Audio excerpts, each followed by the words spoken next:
ऐसा दिव्य अलौकिक नाम संकीर्तन हुआ। भक्ति महारानी के दोनों बेटे ज्ञान और वैराग्य को होश आ गया। भक्ति महारानी का दुख मिट गया। सूत जी महाराज तीर्थ नेमी सारण्य में, नेमी सारण्य सतयुग का तीर्थ है। सतयुग में नेमी सारण्य, त्रेता में पुष्कर, द्वापर में कुरुक्षेत्र और कली काल कलयुग में गंगा जी। इनकी बड़ी महिमा बताई गई। तो वहां कथा सुना रहे थे और यहाँ नारद जी पंडाल में बैठे हैं, कथा चल रही है। ब्रह्मा जी के मानस पुत्र हैं सनक, सनंदन, सनातन, सनत कुमार। ये चारों भैया कथा सुना रहे। नारद जी हाथ जोड़ के बोले, महाराज यदि कोई पापी प्राणी इस कथा को सुन ले तो वह भी मुक्त हो सकता है या उसका उद्धार हो सकता है, और यदि किसी का हुआ हो तो बतावे। चारों भैयाओं में सबसे छोटे हैं सनत कुमार जी। सनत कुमार जी कहते हैं, नारद जी आज हम आपको एक जीवन की सत्य घटना सुनाएं, जो घटना बिल्कुल सत्य है, जिसको सुन के ही पाप वृत्ति दूर होने लगती है। ये उपाख्यान ध्यान से सुनो। तुंगभद्रा तटे पूर्वम भूतपत्तनमुत्तमम् यत्र वर्णा स्वधर्मेण सत्य सत्कर्म तत्परा आत्मदेव पुरे तस्मिन् सर्ववेद विशारद श्रोतस्य मारथेषु निष्णान्तो द्वितीय इव भास्कर। तुंगभद्रा नदी के तट पर एक नगर बसा था। ये तुंगभद्रा नदी कर्नाटक राज्य में बहती हुई पश्चिमी पठार से आंध्र प्रदेश में कृष्णा नाम की नदी में मिल जाती है, और ये दोनों मछलीपट्टनम यानी बंगाल की खाड़ी में फिर ये नदी वहां लीन हो जाती है।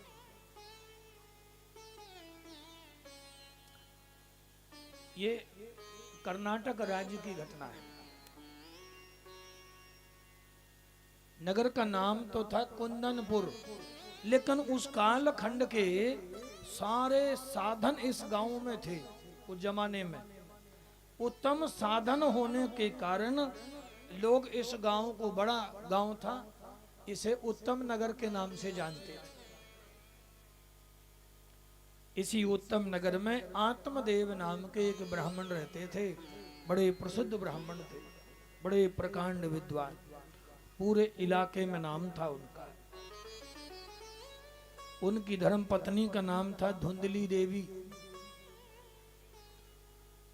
विद्वान ब्राह्मण, लेकिन किसी जन्म के प्रभाव से उनके घर में संतान नहीं हुई।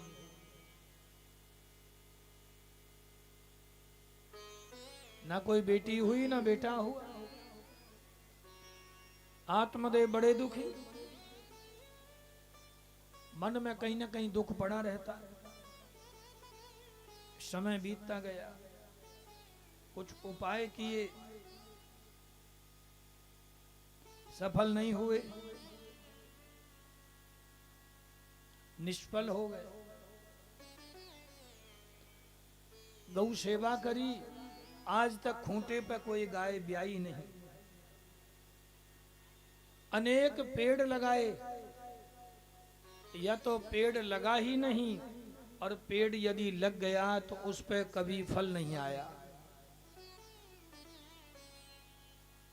आत्मदेव को लगा कि जीवन में कोई पाप है।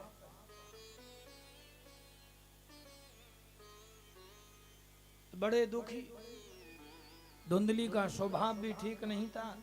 आए दिन छोटी छोटी बातों में गली में, मोहल्ले में, गांव में किसी न किसी से लड़ाई झगड़ा मोल लेती रहती। पंडित जी समझा बुझा के शांति कराते। तीसरे दिन फिर किसी से झगड़ा। और एक दिना तो घर में ही ऐसा झगड़ा हुआ पति पत्नी में, सो महाराज आत्मदेव नाराज होके गुस्से में और घर से निकल गए। बोले ऐसे लड़ाई झगड़े से तो मर जाना ही ठीक है। चल दिए। अब जा रहे थे, रास्ते में चलते चलाते लगी प्यास। आत्मदेव ने सोचा प्यासे मरना ठीक नहीं, पानी पी के मरेंगे, क्योंकि हमारे कुल खानदान में न कोई आगे न पीछे। प्यासे मर गए तो कोई अंजलि तिलांजलि जल देने वाला भी नहीं। तो पानी खोजते खोजते एक तालाब पर पहुंच गए। तालाब में निर्मल जल, आत्मदेव ब्राह्मण ने जल पान कर लिया। तो अचानक एक महात्मा चले आए। महात्मा जी ने जैसे ही दृष्टि डाली आत्मदेव ब्राह्मण के ऊपर, तो दमकता हुआ चेहरा, लेकिन नजर आया कि ये परेशान है।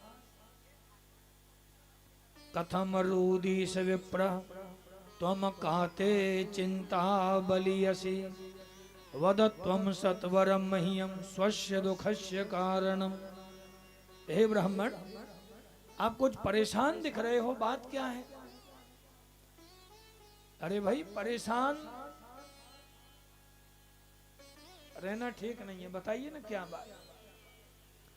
आत्मदेव ब्राह्मण हाथ जोड़ के बोले महाराज, पाल्यते या मया धेनु सा वंध्या सर्वथा भवे यो मया रोपितो वृक्ष सोपी वंध्य वमाश्रये। महाराज न जाने क्या हो गया, कौन से जन्म का कौन सा पाप उदय हो गया। गौ सेवा करी, आज तक गैया खूंटे पे ब्याई नहीं। कोई वृक्ष लगाया तो या तो सूख गया और या फिर उस पर कभी फल नहीं लगा। महाराज घर में धर्म पत्नी है, धन की कोई कमी नहीं, लंबी चौड़ी जमीन जायदाद, परंतु घर में संतान नहीं है। एक बेटा चाहिए। महात्मा समझाने लगे, अरे भाई तुम्हें जो दिया है उसी का सदुपयोग करो। अब हमारी परेशानी तो यही है कि हमें जो मिला है हम उसका सदुपयोग करना ही नहीं जानते, कर ही नहीं रहे। हमें जो नहीं मिला है उसके लिए परेशान। जिसे जो मिला है परमात्मा से, प्रारब्ध से, कर्म से, मेहनत से, बुजुर्गों से, उसमें संतुष्टि नहीं हो रही है।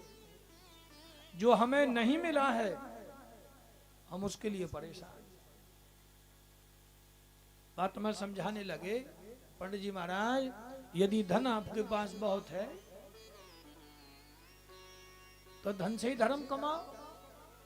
अरे धर्मशाला बनवाओ, मंदिर बनवाओ, पानी की प्याऊ लगवाओ, गरीब कन्याओं का विवाह कराओ, संतों की, ब्राह्मणों की, गौ माता की सेवा करो, कुछ परोपकार करो, तीर्थ यात्रा करो, कुछ दान करो, कुछ भजन करो, कुछ भंडारे करवाओ। और धन का क्या उपयोग है भाई?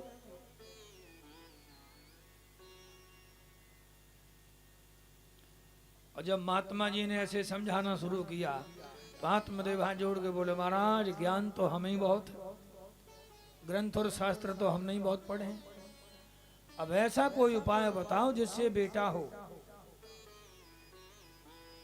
महात्मा समझ गए कि बेटे का भूत सवार है इसके सिर पे, ये बेटे से सुखी होना चाहता है। महात्मा जी बोले, देखो ये भी कोई गारंटी नहीं है कि बेटा हो ही जाएगा, और चलो कोई उपाय करने से बेटा हो ही गया तो वह तुम्हें सुखी रखेगा, इसकी कोई गारंटी है? कोई गारंटी नहीं। बेटा ही होगा और वो बेटा तुम्हें सुखी रखेगा, कोई गारंटी नहीं है। कभी कभी धर्मात्मा के घर में उद्दंड बालक पैदा हो जाता है। महाराज अंग बड़े धर्मात्मा थे, घर में दुष्ट बेटा पैदा हुआ वैन। महाराज उग्रसेन मथुरा के राजा बड़े दानी बड़े सज्जन धर्मात्मा थे, लेकिन दुष्ट संतान हुई कंस। पिताजी को ही पकड़ के जेल में डाल दिया। तो बहुतों को संतान से सुख नहीं मिलता। अब महात्मा समझाने लगे, लेकिन जब ये कहा महाराज मुझे तो बेटा चाहिए, तो महात्मा जी समझ गए। 60 सन विनय कुटिल सन प्रीति, सहज कृपन सन सुंदर नीति, ममता रत सन ज्ञान कहानी, अति लोभी सन बिरति बखानी, क्रोधी समकामी हरि कथा, ऊसर बीज बये फल जथा। मूर्ख से विनय नहीं करनी चाहिए और कुटिल के संग कभी प्रीति नहीं रखनी चाहिए। ममता में जो फंसे हुए हैं उनके सामने ज्ञान की चर्चा बेकार। वो कथा उनके जीवन को नहीं बदलती, वो जैसे हैं वैसे रहते। और जो लोभी हैं उनके सामने वैराग्य की चर्चा करना बेकार, क्रोधी के सामने शांति की बात करना बेकार, और कामी के सामने जिसके भीतर कामनाएं कूट कूट के भरी हैं उनके सामने भगवान की कथा बेकार। कैसे बेकार हो जाती हैं? जैसे बढ़िया बीज ऊसर भूमि में बोयाओ तो अच्छी फसल बनने वाला नहीं है, ऐसे बेकार हो जाए। अब महात्मा समझ गए, हाथ जोड़ के बोला महाराज हम तो घर से मरने को ही आए, परंतु आपको देख के थोड़ी आशा हुई कि महात्मा मिले तो मरना नहीं पड़ेगा। संतों का काम ही है कि संसार से मोड़ के परमात्मा के मार्ग की ओर मोड़ देते। ये संतों का काम, मन को, भाव को, विचारों को, कर्म को, प्रारब्ध को सत्कर्म के द्वारा मोड़ दे, बस जीवन धन्य हो जाता है। जब बार बार गिड़गिड़ाया तब महात्मा जी को दया लगी, तो महात्मा जी ने अपने झोली में से एक फल उठाया, मंत्र पढ़े, आत्मदेव को दिया, ले जाओ अपनी धर्म पत्नी को खिलाना, हमें भरोसा है भगवान पे कि तुम्हारे घर में बेटा ही होगा और वो तुम्हें सुखी रखेगा, दुखी ये नहीं कह सकते, होगा बेटा। आत्मदेव ने फल ले लिया और पूछा महाराज कोई नियम तो नहीं है? महात्मा बोले 2-4 नियम। धर्म पत्नी को कहना कि जब वो गर्भवती हो जाए तो रोज मंदिर जाए, दान करे, पुण्य करे, सत्संग करे, हफ्ते में कोई एक व्रत रखे, कोई अभ्यागत आ जाए अतिथि उसका सत्कार करे, कभी लड़ाई ना करे, झगड़ा ना करे, गुस्सा ना करे, गाली गलौज ना करे, और निंदा चुगली तो कतई ना करे। सबके निंदा जे जड़ करही, ते चमगादर होय अवतरही। सबकी निंदा करने का अलग अलग फल है। वो ये उलूक संत निंदारत, संतों की निंदा करने वाला उल्लू,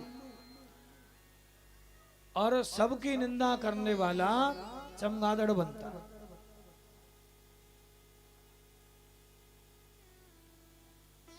निंदा ना करे। जो गर्भवती महिला ऐसा आचरण करती है तो उसके गर्भ से दिव्य गुणों वाली संतान जन्म लेती है, तो भक्त पैदा होता है घर में। कब? जब माता अपने आचरण को, अपने व्यवहार को शुद्ध करेगी, घर का माहौल उत्तम होगा, तो अच्छे गुणों वाली संतान पैदा हो। आत्मदेव दौड़े दौड़े आए, आवाज लगाई, धुंधली के हाथ में फल पकड़ा दिया। धुंधली बोली महाराज आज तो देर हो गई, कल मैं नहा धो के पूजा पाठ करने के बाद फल को खाऊं। आत्मदेव बोले देवी इसको संभाल के रखना, ऐसा वैसा फल नहीं है, एक बड़े उच्च कोटि के महात्मा जी थे उन्होंने दिया है। इस फल को तुम खाओगी तो तुमको गर्भ धारण हो जाएगा। धुंधली बोली ठीक है, एक कपड़े में लपेट के अलमीरा में रख दिया। संजा भाई एक पड़ोसन आई तो धुंधली ने पड़ोसन से उस फल की चर्चा शुरू करी। पड़ोसन बोली बहन तू बड़ी भाग्यवान है, महात्मा जी ने तू को फल दियो है, अरे तुझे तो खाई लेना चाहिए। अब धुंधली पड़ोसन से बोली बहन मैंने इसलिए नहीं खाया कि मैं सोच रही हूं कि मैंने यदि फल खाया और गर्भ धारण हो गया तो धीरे धीरे मेरा पेट बढ़ेगा। फल भक्षेण गर्भस्याद गर्भेण उदर वृद्धता स्वल्प भक्षम ततो शक्ति गृहे कार्यम कथम भवेत। मैंने फल खा लिया तो मेरी खुराक घटेगी और पेट बढ़ेगा, और यदि जरा सी कमजोरी शरीर में आई तो घर का काम धंधा कर।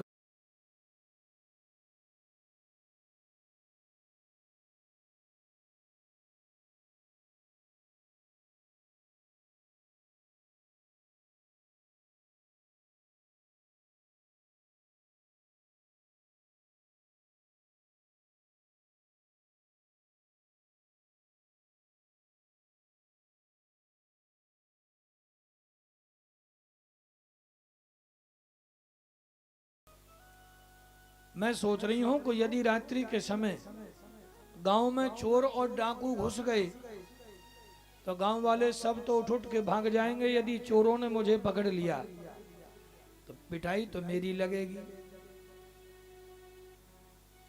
अचानक राजी गुस्से लेने चली आई और धुंधली को चिंता में नींद नहीं आई। रात भर धुंधली सोई नहीं तो सवेरे आंखें सूज गईं। छोटी बहन आई, उसने राजी गुस्सी पूछी। धुंधली ने पूरी घटना सुना डाली और फल को उठा के लाई। बोली बहन परेशानी का कारण तो ये फल है।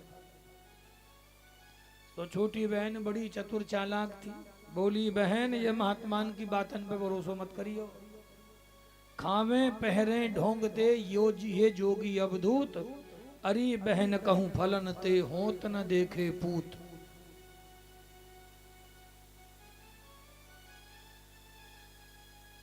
धुंधली को समझाया कि मेरे 4-5 बच्चे हैं और मुझे गर्भ धारण है, जब बच्चा होगा तो मैं ये तुझे दे दूं।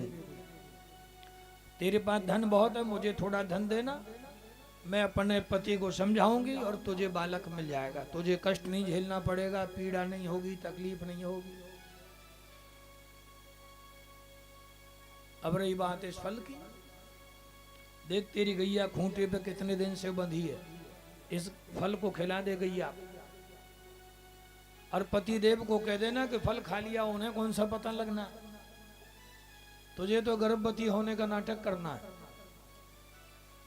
छोटी बहन की बात धुंधली के समझ में आ गई। बोले वाह बहन, बहन होवे तो तेरे जैसी होवे। मैं कितनी परेशान थी, तूने तो मेरी सारी परेशानी 2 मिनट में दूर कर दी। सो महात्मा का दिया हुआ प्रसाद रूपी फल धुंधली ने अपनी गैया को खिला दिया। पति देव से कह दिया महाराज मैंने फल खा लिया, अब मुझे कुछ आराम लग रहा है, कुछ फायदा लग रहा है। आत्मदेव ने सोचा थोड़े दिन की बात है, हमारे घर में भी बेटा हो ही जाएगा, और महात्मा की बात पे भरोसा था। धीरे धीरे समय बीतता गया। एक दिन आत्मदेव ब्राह्मण को किसी कन्या का विवाह पढ़ाने अपने गांव से दूसरे गांव में जाना पड़ा। ऐसा संयोग बना कि धुंधली की जो छोटी बहन थी अगल बगल के गांव में रहती, उसने बालक को जन्म दिया, पुत्र को, और उस बालक को चुपचाप धुंधली के पास भिजवा दिया। कानों कान किसी को खबर नहीं। सवेरे बच्चे की रोवे की आवाज आत्मदेव ब्राह्मण के घर से आई। अड़ोसन पड़ोसन सब आई तो बड़ी प्रसन्न हो, लगता है धुंधली के बालक हो। जो पड़ोसन आवे उसी को धुंधली दिखावे। सवेरे विवाह संस्कार करा के आत्मदेव ब्राह्मण आए, गांव में घुसते घुसते सूचना मिल गई कि घर में बेटा हुआ। जात कर्म संस्कार किया। अब कितने बज के कितने मिनट पे हुआ कोई समय तो था नहीं। आत्मदेव ने सोचा जब 11 दिन को बालक है गए, नामकरण का विचार करने लगे। तो विचार करते हैं कि अपना नाम है आत्मदेव और बेटे का नाम रख देना चाहिए परमात्म देव।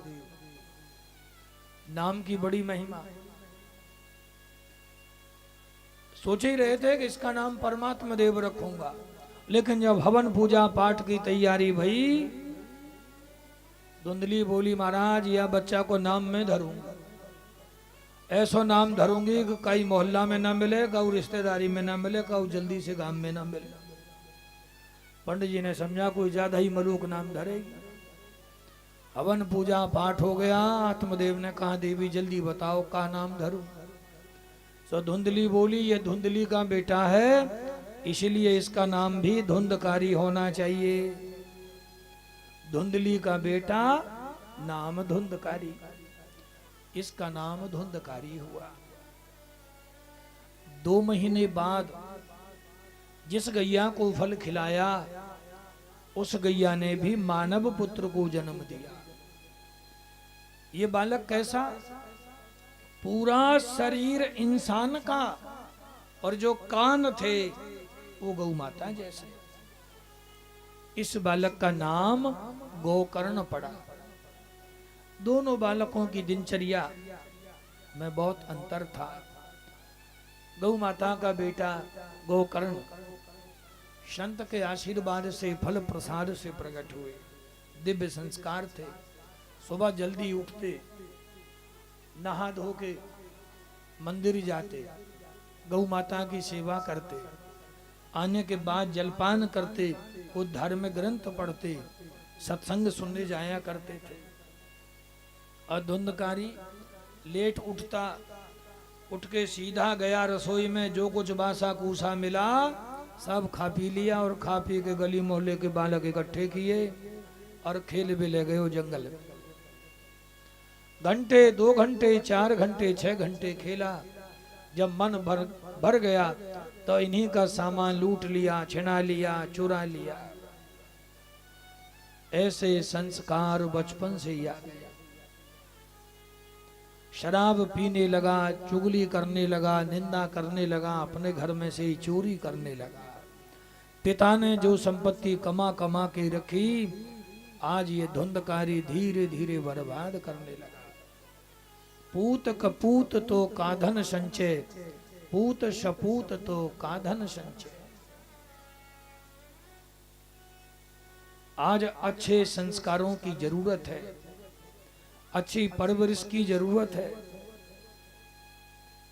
100 गुण हो, एक अवगुण लग जाए तो एक ही अवगुण बर्बाद करने में काफी है।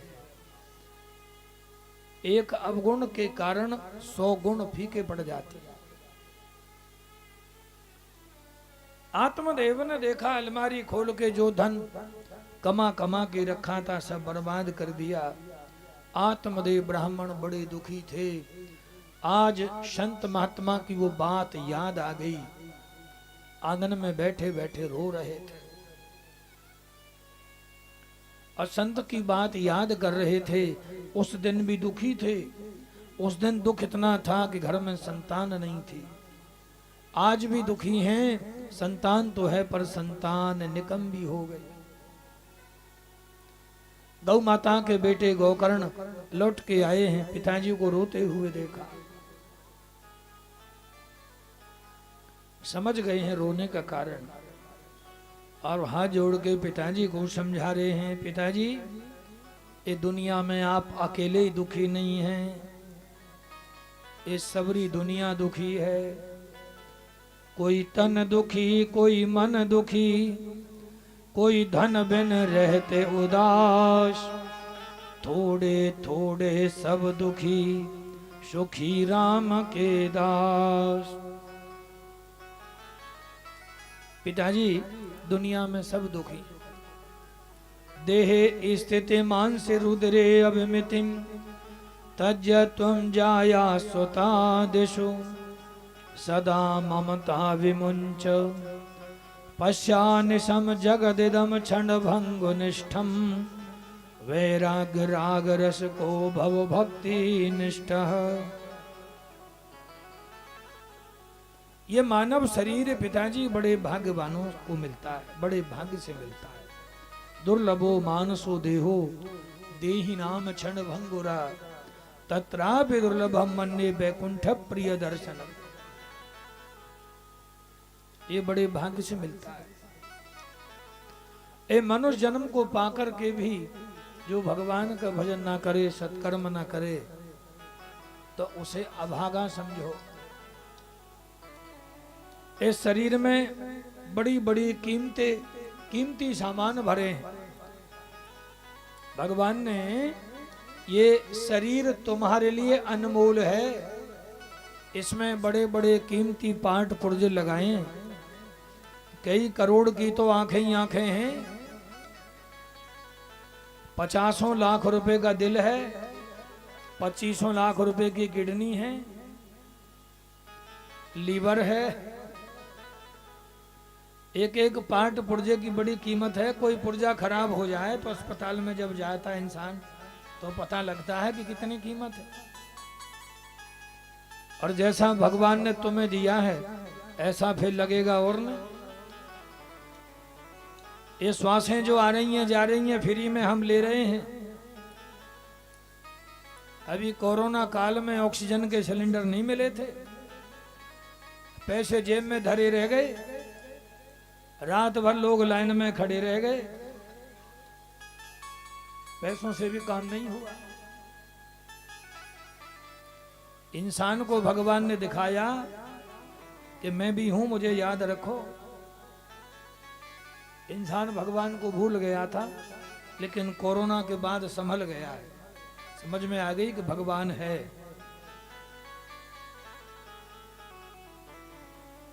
बोले पिताजी इतना कीमती शरीर और एक क्षण की गारंटी नहीं, बड़ा दुर्लभ है।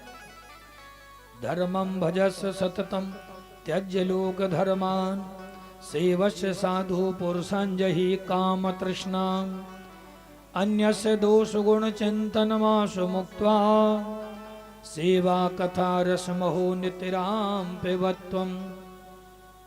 पिताजी लौकिक धर्मों का त्याग करो, केवल भगवान का भजन करो,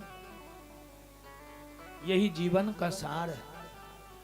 आइए गोकर्ण जी समझा रहे हैं अपने पिताजी को। ज्ञान कहीं से भी मिले, ये जरूरी नहीं है कि पिताजी ही बेटे को समझाएं, बेटा भी पिताजी को समझा सकता है। 10-12 साल तक का हो तो बेटा, और बेटा जब बराबर का हो जाए, 12 साल की आयु पार कर दे तो उसके साथ मित्रवत व्यवहार करना चाहिए, ऐसा शास्त्र की आज्ञा है। 12 साल तक तुम डराओगे, धमकाओगे, मारोगे, पीटोगे तो चल जाएगा, तुम्हारी पसंद से कपड़े पहनेगा, तुम्हारी पसंद का खाएगा, सब तुम्हारे हिसाब से चलेगा। उसके बाद जब वो समझदार हो जाए तो फिर जरूरी नहीं है तुम्हारी समझ से काम चल जाए, तो फिर जबरदस्ती वाला व्यवहार नहीं, फिर मित्रवत व्यवहार होना चाहिए। आइए गोकर्ण जी पिताजी को समझा रहे हैं। सज धज कर जिस दिन मौत की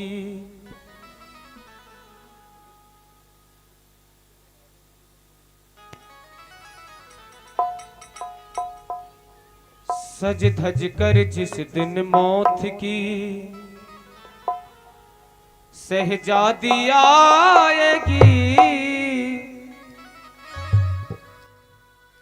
न सोना काम आएगा ना चांदी आएगी। सज धज कर जिस दिन मौत की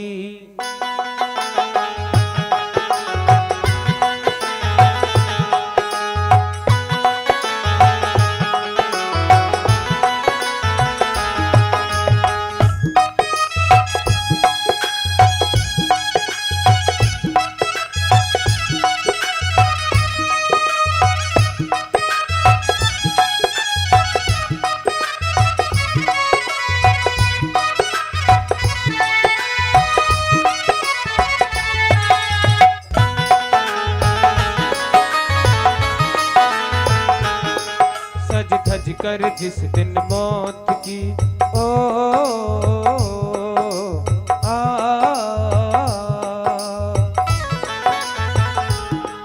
सज धज कर जिस दिन मौत की शहजादी आएगी, शहजादी आएगी।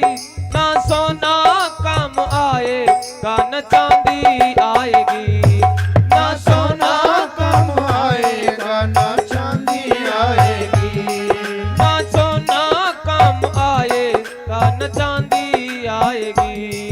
ना सोना कम आएगा ना चांदी आएगी। सज धज कर जिस दिन मौत की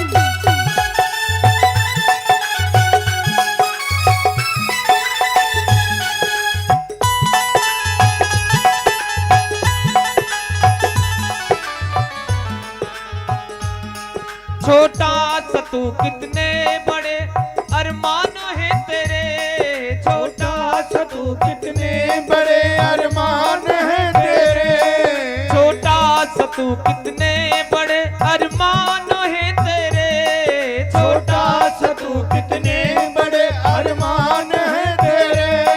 मिट्टी का तू सोने के सब सामान है तेरे, मिट्टी का तू सोने के सब सामान है तेरे, मिट्टी का तू सोने के सब सामान है तेरे, मिट्टी का तू सोने के सब सामान है तेरे। मिट्टी की काया मिट्टी में ओ आ मिट्टी की काया मिट्टी में एक दिन समाएगी, एक दिन समाएगी। ना सोना काम आएगा न चांदी आएगी, ना सोना कम आएगा ना चांदी आएगी, ना सोना काम आएगा न चांदी आएगी। ना सोना कम आएगा ना चांदी आएगी।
पिंजरा मोह का तू तोड़ कर उड़ जा, पंछी है पिंजरा मोह कर तू तोड़ के उड़ जा, पंछी है पिंजरा मोह का तू तोड़ कर उड़ जा, पंछी है पिंजरा मोह का तू तोड़ कर उड़ जा।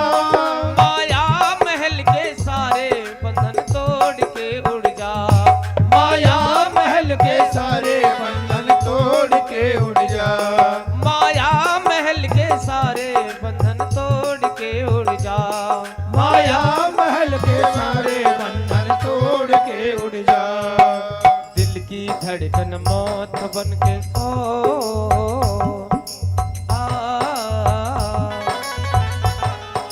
दिल की धड़कन मौत बनकर गुनगुनाएगी गुनगुनाएगी, ना सोना काम आएगा न चांदी आएगी। ना सोना काम आएगा ना चांदी आएगी। ना सोना काम आएगा न चांदी आएगी। ना सोना काम आएगा ना चांदी आएगी।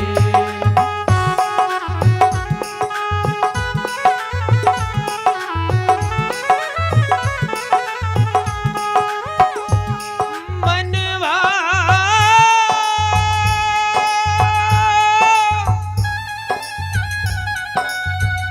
मनवा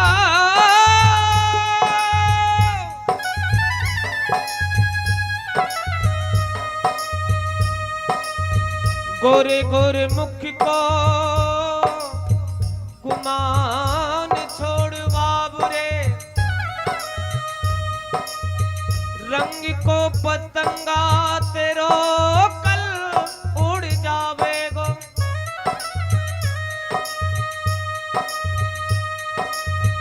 गोरे गोरे मुख को गुमान छोड़ बाबरे, रंग को पतंगा तेरो कल उड़ जावेगो। टूट जाए करसी सदा नाई रह तो बनी, हाथ पाँव में धोई के धनी के घर जाओगे। ममता को छोड़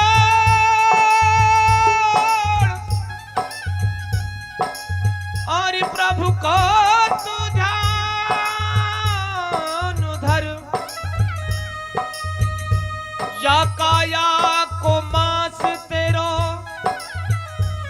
स्वान नहीं खावेगो। कहे शिवराम भैया भज ले तू राधे श्याम,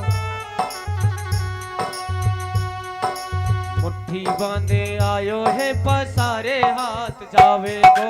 मुट्ठी बांधे आए हैं पसारे हाथ जाएगो। मुट्ठी बांधे आयो है पसारे हाथ जाएगो।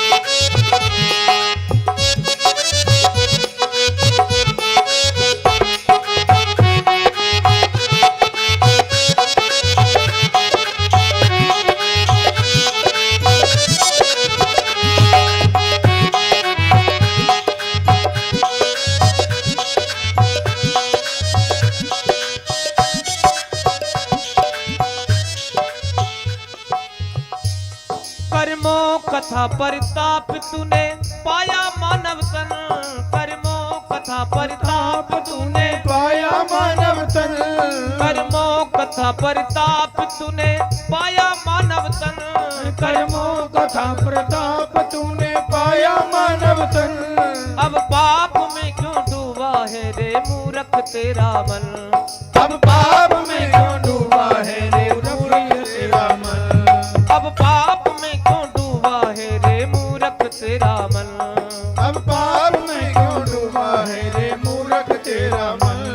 ये पाप की नैया तुझे, ये पाप की नैया तुझे एक दिन डुबाएगी, एक दिन डुबाएगी। ना सोना कम आएगा ना चांदी आएगी। ना सोना कम आएगा ना चांदी आएगी। सज धज कर जिस दिन मौत की ओ आ, सज धज कर जिस दिन मौत सहजादी आएगी, सहजादी आएगी। ना सोना ना सोना ना सोना काम आएगा ना चांदी